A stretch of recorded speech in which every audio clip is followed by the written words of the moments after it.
My Daughter's Keeper presents The Fortress of Death by Joe Denver. Special presentation by Soundgrounds. Episode 1.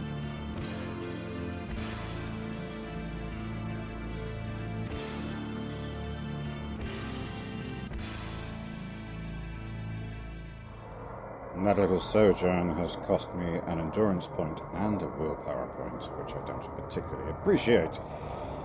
It looks like I have no choice but to explore the grounds that I now find myself in. You must be underneath the fortress now, in what were once the cellars of Khazan-ud. The walls are straight and undamaged, braced every 10 feet or so with carved wooden beams and struts across the ceiling. The structure reminds you of an iron mine, but the woodwork is ornate and the stone is clean and smooth. A faceted orb of glass has been set into the ceiling, its depth shimmering with a dim white glow that somehow lights the entire hallway, well enough for you to see clearly. Other than the caved-in corridor behind you, which was likely as well made as this hall before the doom that came to the citadel above, there are 2 ways to continue.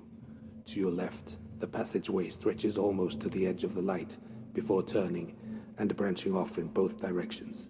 To the right, the passage only advances 20 feet before ending at a closed wooden door with a dull brass handle and no visible lock. The last time I decided to explore the junction, it went very badly for me. However, I have no idea what is behind the door. To hell with it, I will try the door. The door is crafted from thick planks of uldun, a naturally grey wood that grows natively in Desai. Though not innately magical, uldun is water repellent, has a dense, strong grain, and it resists warping and dry rot without any need for oil or lacquer. The Elder Magi use this wood for their sailing vessels and building construction near lakes and rivers. Indeed, the Silver Star, the lake boat that brought you most of the way to this island, had a hull of uldun. Between its resilience and the bars of brass that reinforce it from eave to threshold, you doubt you will be able to open this door through brute force. You can only hope. It is as unlocked as it appears. I shall reach out and attempt to open the door. The handle is stuck at first, as its dull sheen suggests that it has not been well maintained. You cringe as it makes a soft but clear metallic shriek as it finally breaks free and turns. Opening the door, you find a small empty room and another hallway beyond it. Thick dust on the floor shows that nothing living has traveled through this room in a very long time. Looking up towards the ceiling, you see why. Dry ropes of webbing, pale and brittle, cover the entire ceiling. At the thickest point, directly over the doorway above you, a curled ball of legs and mandibles hangs motionless from the ceiling. Though you startle at first, it becomes quickly apparent that this arachnid, the size of a warhorse, has been dead for decades. Deceased or not, the sight of the shriveled spider will keep you vigilant if you choose to cross this room and continue down the corridor. With the immediate threat apparently non-existent, I will avoid the spider and proceed. For what seems like hours, you explore the seemingly endless hallways of the Citadel's basement. They twist and turn, forming crossroads, dead ends, and vanishing beneath piles of collapsed stone centuries old. There is some evidence that work has been done to try to clear the blocked corridors, but most efforts look to have been abandoned long ago as well. The few rooms you do find are mostly empty, any valuables that might once have been in them claimed long before you arrived. You wander this labyrinth of barren larders and stripped storage rooms, refusing to surrender to despair. Somewhere down here, there must be a way to descend even deeper. You cannot let your quest end here in failure, lost in this confusing basement maze. After circling back through the same passages several times, you finally reach a hall that you have not seen before. 2 glowing orbs of glass, a now familiar and welcome source of light down here, shine down the length of this passageway. They illuminate ornate tiles, each 2 feet wide, that cover the floor all the way down to where a third ceiling orb rests dark and dormant. Beyond it, you cannot see what lies at the end of the hall. With nowhere else to turn but back into the endless maze, you press onward down the corridor. I have no choice but to step onto the tile floor. Why do I have a bad feeling about this?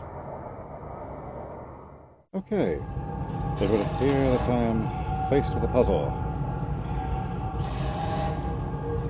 4 tiles, each one a different shape. There's a pentagon, an octagon, a diamond, a broken octagon. Wish me luck, people. I'm going to step on the broken octagon. Nope, that cost me an endurance point. Let us try... let's try the second one, the other octagon. That has hurt me as well. Let's try the pentagon. Yeah, pentagon is correct. I'm now faced by a diamond, a triangle, an octagon, and a septagon.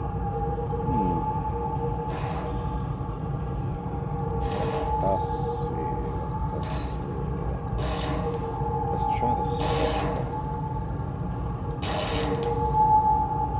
Nope, that cost me a point. I'll just try that triangle. Triangle is correct. Next we have some very broken tiles. I am tempted to step on the unbroken one to see what happens. Let's try it. That was correct.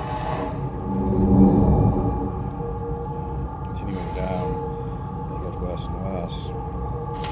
I'm going to continue to step on the second tile in. Nope, that cost me a point. Let's just try the pentagon again. Pentagon was correct.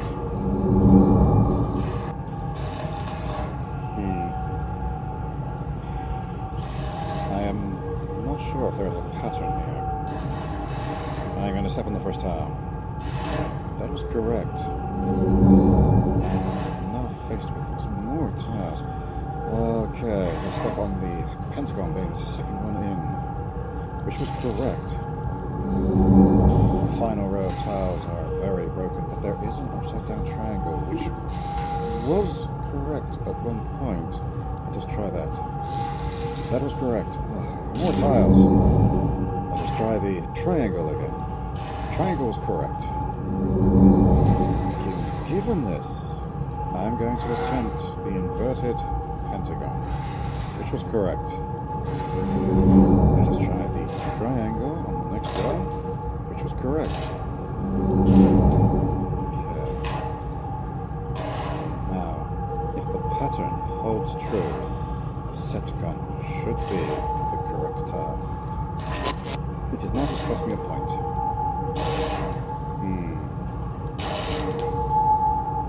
Let's try the octagon. Octagon was correct. There's a broken octagon. Let's try that. That was correct. This shape's becoming more and more confusing as we go down. I am not seeing any discernible pattern.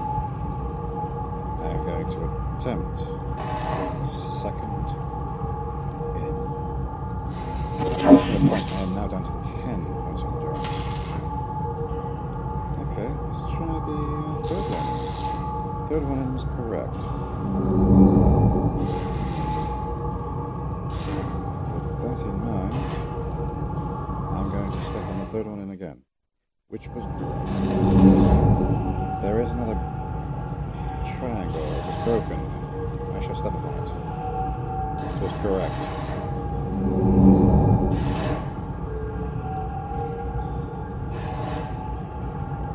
I'm going to step on the third tile.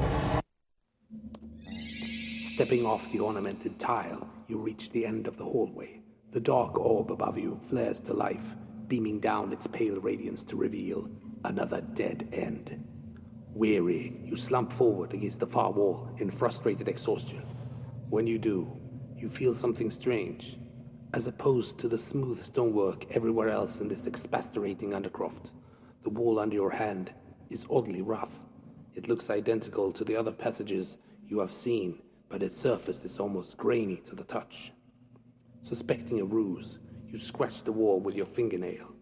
Sure enough, the fine stonework is just a painted plaster. A quick knock reveals that the dead end sounds hollow as well. You have no idea what this false barrier might be concealing, but there is one sure way to find out. I'm going to use my weapon to smash through the wall and see what lies beyond. Smashing the thin stone facade reveals a strange door of patterned black metal set in a frame made of the same dark substance. The door frame is tall and straight-sided, cresting to an arch at the top and engraved to resemble scales running along its entire length. The door itself has no visible hinges, handle, or lock, but its upper surface just beneath the arch is dominated by a bas-relief of a black sun. The solar disk's upper rays are short and straight, but its lower ones are much longer, traveling all the way down its length to the floor at your feet. Across the surface of the black sun, you see a haughty-looking elder Magi's face in profile. Beneath it, the following words are engraved. Dest Dagak Ok Ulal. From your time in Desai, you know of doors like this one, though none you have ever seen appeared quite so foreboding. The path forward is word-locked. To open the door, you must speak a special word or phrase. Failure might be painful, but in Herdos, the only real penalty was a mild shock. Down here, of course, the penalty could be far more severe. In the distance, back the way you came, you hear the snarls and footsteps of more beastmen. Your descent down here did not go unnoticed, and the approaching noises sound like far more than a single patrol. You're about to be overrun with no way to escape. If you want to survive, you will need to tell the Black Door what it wants to hear.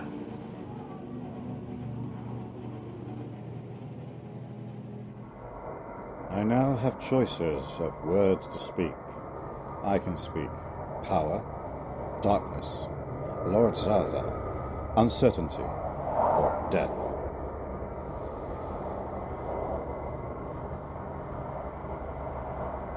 I have no idea what is going to happen, and this could be the end of my adventure. But I am going to risk it, and I am going to speak. Lord Zarda. Stepping into the corridor, beyond the Black Door, you find smooth stone beneath your feet, and strange bas-reliefs covering the walls and ceiling. It is impossible to tell what the carvings might have once represented, as they seem to have melted together from exposure to some kind of immense heat. What fire could have burned so intensely in this hallway for solid rock to turn to slag like this? Worse, what would happen if that heat returned now? With that sobering thought in mind, you push forward to seek some kind of escape from the incineration this misshapen corridor might represent. The floor itself is only smooth because of whatever impossible flame has blasted this place, the rock melting to liquid and then cooling as slick as volcanic glass. Though you pass what might well be several doorways leading away from this blast tunnel, they have all been fused and ruined. Rendered impassable, the melted door frames are barely more than patterns in the scoured walls now. After leaving more than a dozen of these dead-end doors, you finally reach one on the right side of the hall that might hold some hope of a passage beyond. The stone here has melted differently than the rest, with a shallow gap running down its middle. With enough force, you might be able to break through into whatever lies beyond. The melted corridor does continue past this. You might be able to press on and find an exit that would not require breaking through the stonework again and making quite so much noise. With a choice between making noise by shattering through the doorway and continuing down the corridor, I am going to do the obvious exploration thing. The melted stonework around you continues on for 100 steps, several more ruined doorways on either side. The hallway then abruptly ends in a large open gateway and a long cooled pool of rippling steel that must have been the doors that once barred passage. Now the brightly lit room beyond is wide open. You step into a square chamber with a door on each of its other 3 walls and a plinth of blackened silver in the center. The top of the plinth has been worked to resemble scaled talons that were once clutching something as wide as your chest. Around its base, you find the remains of what that probably was, jagged chunks of pale crystal. Most of the pieces are smashed beyond recovery or use, but one is the size of your clenched fist and is still flickering with firelight from within. Could this have been the source of the immense blaze that ruined the corridor behind you? If so, is the shard at your feet safe to touch? I have the choice to pick up the crystal flame, or ignore it and continue to explore the room.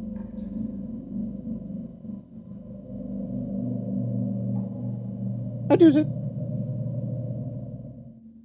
As your hand makes contact with the glowing crystal, the fire inside it erupts, engulfing your arm for a brief, agonizing moment before the shard explodes. Ouch. That cost me 5 points of endurance. I'm still alive. Just very badly burnt.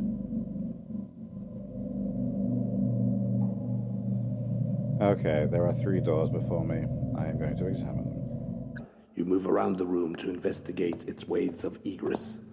There is a single door set in each of the 3 walls other than the one you entered through. Each door is unique and well crafted, completely untouched by the fire that was unleashed down the hallway that led you here. There is no dust on the floor or on the doors themselves. This chamber, aside from a shattered crystal, is immaculate and clean. One door is crafted from heavily engraved iron, dark and heavy. The second is silver, smooth and unmarred, save for a large, strange glyph etched into its center. The last door is almost ghostly and does not seem to be solid at all. Instead, it is a mass of shifting black shadows. I now have the choice to examine the silver, iron, or shadowed door.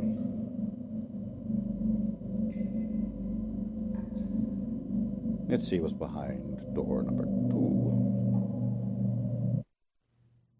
This door is massive, standing 3 feet taller than you and at least that much wider. It is engraved with words in a strange language, one you do not comprehend. Even if you know the language, you would not be able to read more than a few words because the thousands of passages carved into this hard and dark iron overlap each other many times and at strange angles. The words seem chaotic and confused, as if engraved by a madman. There is a simple ring handle set on the right side of the door. It has always been etched with so many letters as to be unreadable. Between it and the large sealed hinges on its left side, the door clearly opens toward you, assuming you have the strength to move it at all. I'm going to commit to my decision and try to open the door.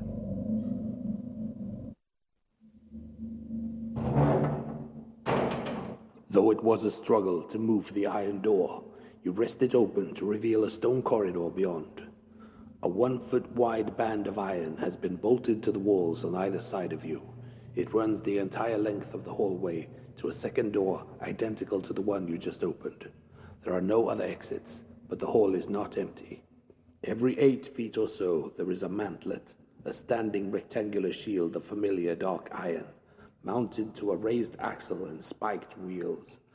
There are 6 of these in the corridor, all arranged in a row down the center between you and the other door. Though they appear to be unmanned, soldiers could easily move them to provide a potent defensive barrier against anyone trying to breach the hall.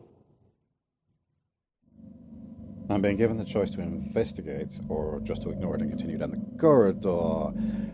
I'm definitely doing the former. You walk down the iron-banded corridor to the first shield and slowly move around it to see what lies behind. A pile of dust and bones scattered among pieces of old armor and rust-riddled sword, still moldering in what remains of its scabbard. Whoever stood here manning this rolling shield must have died at their post and rotted away in motionless silence. What kind of foul magic could force such pointless, suicidal loyalty? The mound of bones and old equipment looks decayed and worthless, but it might still contain something of use. Potions can remain potent a long time if properly sealed, after all. And if this guard had a sword belt, they might have had a pouch or a backpack as well. Again, I am being given the option to investigate or ignore. I'm investigating. Crouching down, you sift through the pile of debris with a careful hand. After a minute of slow searching, you find the guard's mostly intact skull beneath a layer of parchment-thin leather and the rusted links of a ruined chainmail coif. The armor is of no use, but when you touch the skull, you see something gleaming from within. Before you can react to this sight, the soldier's remains suddenly surge upwards with a blast of fetid wind in every direction. You are staggered back, falling prone, as a whirlwind of metal and bone coalesces into a skeleton clad in remnants of ancient armor. Its barren skull looks down at you, its yellowed finger bones closing around the hilt of its blade. Stepping towards you, it draws its weapon and attacks. Even worse, similar skeletal storms erupt behind all of the other mantles.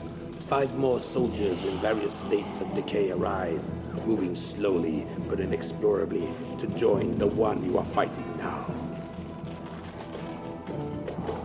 Oh dear. It's combat time, and I've only got 5 points of endurance left. I think this might be the end of me, but let's find out. Let's enter the combat. Skeleton attack. I deal 5 points of damage and take 5 back. I have fallen in battle. Oh dear. The deathless overwhelm you. Though they have little skill or strength on their own, they have the numbers and the tenacity to bring you down. Though you shatter several, the rest finally drive through your guard with their relentless assault. Eventually exhausted, you drop your guard, and an ancient sword, its blade caked in rust, painfully ends both your life and your quest.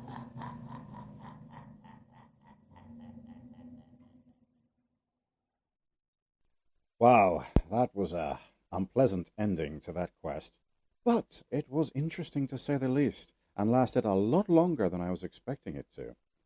I hope you've enjoyed this as much as I did. And until next time, I have been your player for once in a long, long while. And until next time, goodbye.